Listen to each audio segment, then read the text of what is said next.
The 12 were shattered. One of them had committed suicide. The 11 were hiding. They did not know what to do, even though Jesus had given them instructions. It wasn't clear to them what the next step was. All they knew was their lives were in danger and they had to hide.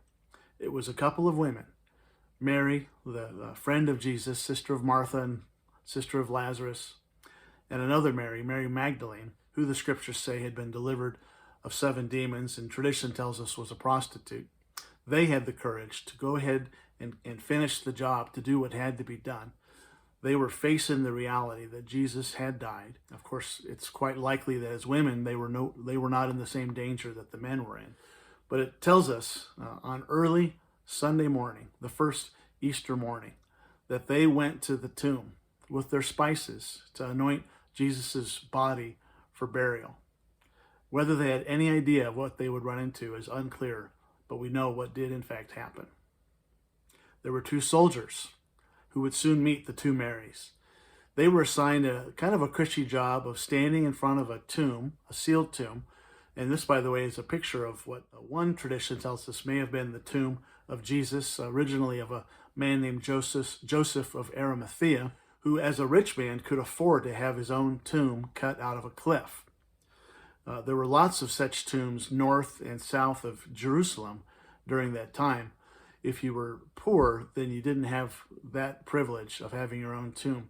Jesus had a wealthy friend, and he went to Pilate to get the body and to bury his friend in his own personal tomb.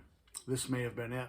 This is another picture of what's called the skull, or the cliff right below the hill called Calvary or Golgotha. And you can see why they call it the Hill of the Skull. We know that the women approached the 2 soldiers who were warming themselves by a fire. It was an easy job, except that it was probably fairly cold in that time of the morning. Who knows what they were talking about, if they were telling jokes. But they saw the women coming, and maybe they reached for the hilts of their swords, but when they saw it was a couple of women, they weren't concerned. The women gave the reason for their visit, that they wanted to anoint Jesus' body, and they would have made it clear to the 2 Marys that Jesus' body was not available, that the tomb had been closed and sealed, and some historians see the sealing of a tomb as putting in a rock that was sort of corkscrew shaped, that the narrow part of the rock would be indented into the opening of the tomb, sealing it from air, and also holding the stone in place to protect it from bandits or robbers.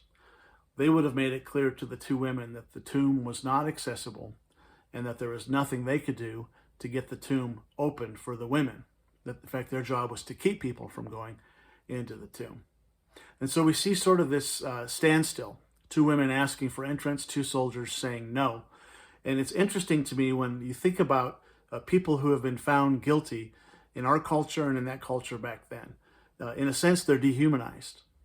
They're viewed as no longer having the same rights as people who have not been convicted of crimes. And Jesus, though he was innocent, had been convicted of a crime, of the crime of claiming to be the king, claiming to be a Messiah, potentially trying to start a revolution, a revolt, although it was clear that that was never his intention at all. And so the soldiers then, like soldiers or guards now, have a tendency to treat those associated with convicts in a lower manner, that they've lost their rights and the helpers of the convict aren't to be taken seriously. And this is probably what the women had to deal with as they approached the soldiers. Maybe one of the soldiers was smirking as he made it clear to the women that their plan made no sense at all. But things changed quickly. The first really supernatural thing we saw that day was this massive angel walking right past the women and going up to the 2 Roman guards. They walked right past those guards who were shaking in their boots, who had nothing more to say at that moment, stunned, terrified. Interesting thing about angels in scripture is when they appear, they typically, first thing they say is, "Fear not." And they probably have to say that because these creatures were huge. They were shining. They were glowing, shimmering white clothes, it says in another one of the Gospels. This massive angel passed the 2 soldiers, went straight to the stone sealed, pulled it out, laid it down, and sat on it, and began to talk to the women. The soldiers, so full of confidence just a moment before, simply stood there, unable to speak. What did the angel tell the women? Well, he told them, the first hearers of the good news. He told them that Jesus is not there. He was, in fact, risen from the dead. And he opened the way to the tomb, maybe shining into the tomb with his own flashlight arm, so that they could see the spot where he'd been laying, that he was no longer there. Interesting that the first people to hear the resurrection news were a couple of women. The reality that throughout history, women have been victimized, women have been downgraded, and they've been treated like second-class citizens. Apparently the angel hadn't gotten that memo. The angel was treating them as equals to other people. He was treating them as a messenger, giving good news to someone he was on assignment to deliver that message to. In this case, the two Marys. They looked into the tomb where the angel pointed, and they didn't see a body there. They simply saw the grave clothes and the face cloth set aside next to the grave clothes. Jesus, apparently, as a youngster, was taught to make his bed because the grave clothes and the face cloth were put aside in a neat manner. It goes on to tell us further that the angel gave instructions to the girls for the disciples to head up into Galilee, where they were from, in order to meet Jesus there. They had a rendezvous point. It's interesting to me that the rendezvous point was their home area, the place where they grew up in. And I think it's beautiful that when Jesus wants to meet with us, he meets us in a place of comfort and in a place of safety. They did not want to be hanging around Jerusalem at that time. They would have felt safe going back home, following the patterns that they had before. And the Gospels tell us of several instances where they interacted with Jesus up in Galilee, way more comfortable than there in the city where they too may have been killed. And so the women were told to give this message to the disciples, and they ran off with great joy. And as they left, they ran into who they thought was the gardener. And we read about this account in John, where the gardener actually turns out to be Jesus. And he utters his first words post-resurrection to any human beings. And he gives this word to Mary, her name. And he simply says, Mary. And she buckles. It's interesting about names in Scripture. It tells us in Ephesians chapter 3. Paul says, "For this reason I kneel before the Father, from whom every family in heaven and on earth derives its name. I pray that out of his glorious riches he may strengthen you with power through his Spirit in your inner being, so that Christ may dwell in your hearts through faith." So we see a progression here. God has given every human being their names. We as parents pick names for our children. Somehow God is involved in that process, because every family on heaven and on earth derives their name from him through the parents. And it's the personal God who knows you by name that can enrich your hearts with his love. Reading on. "And I pray that you, being rooted and established in love, may have the power, together with all the Lord's holy people, to grasp how wide and long and high and deep is the love of Christ, and to know this love that surpasses knowledge, that you may be filled to the measure of all the fullness of God." Well, I can promise you, when Mary heard her name uttered by the gardener, who she suddenly recognized as Jesus, Jesus had a funny habit of appearing in disguise to his followers in his resurrected body. Now that might seem strange. It does to me. He did it on the road to Emmaus. He did it on the shores of the Sea of Galilee with his disciples. He does it to us now, today.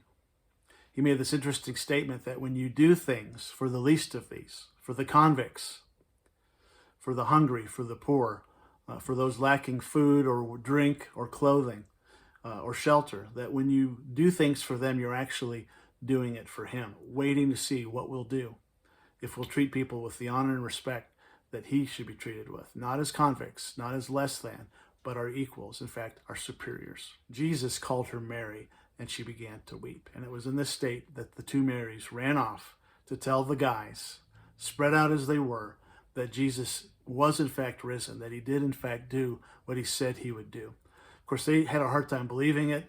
It tells us in John's gospel that he and Peter ran to the tomb to see for themselves, and they saw that it was empty. And then eventually, of course, they and the rest of the 11 saw Jesus personally, and Jesus began to appear in multiple places to multiple people At one point it tells us in 1 Corinthians 15, appearing to 500 people at once. That must have been an incredible conference. If you've been doing this 40 days with us, today is the final day. Today is 0 day, the day when everything begins, the day that Jesus rose from the dead and went through death to life. This whole series we've been talking about how Jesus brings us life through his death. Well, this is the event that blazed the trail, that broke through the darkness, shining light, a pathway, a light at the end of the tunnel for all of us to move toward and all of us who follow Jesus to enter into. Jesus is alive. He has blazed a trail for you and I to walk through if we'll simply believe and receive. And I think as we begin to follow Jesus, he meets us in our place of comfort. He meets us in our home. He wants to work in us and through us in our hometowns, in the places that we are right now, even if they're not perfect places, even if there's unanswered questions. Where you live, where you're comfortable, is the place of your followership, of your apprenticeship, of your discipleship with Jesus, the place where you can shine and be a blessing to others with this simple and powerful message that Jesus has risen from the dead. And therefore, we too can live, and we will move into our own resurrection, starting now and eventually culminating after we die in our permanent place in heaven, our permanent place of safety and comfort. And so I ask you a personal question. Does Jesus know your name? And you might be thinking, well, of course, he knows everything. He knows my name. I'd like to take you and lead you into a personal devotion time where you are interacting with Jesus as if he's speaking your name. Faith is something that I think we have a hard time understanding in the Western world because it involves the use of our imagination. Faith, by definition, is engaging with something that is unseen as if it were seen. It requires the use of imagination. And so if you're comfortable, I take you through this exercise of closing your eyes and looking directly into the face of Jesus. Let me stop there for a moment. Is the face of Jesus here? Well, he told his disciples, men and women, that he would never leave them. He would never forsake them. Jesus is alive in the room with you right now. So back to the exercise. Look right into the face of Jesus, and if need be, use your imagination to do it, your sanctified imagination, and say, Lord, I see you, and Lord, would you call me by my name? You have been given a name by the name that is above all names, the Lord Jesus Christ, who died, was buried, and according to the scriptures was raised on the third day for you and for me. Jesus is risen. Life is worth celebrating because whatever is happening to us now, there is another side. There is the other side where we will end up as we follow, and everything truly is okay if you've chosen that path. No matter what happens to you, everything is okay. It's more than okay. It's glorious. Jesus is risen from the dead.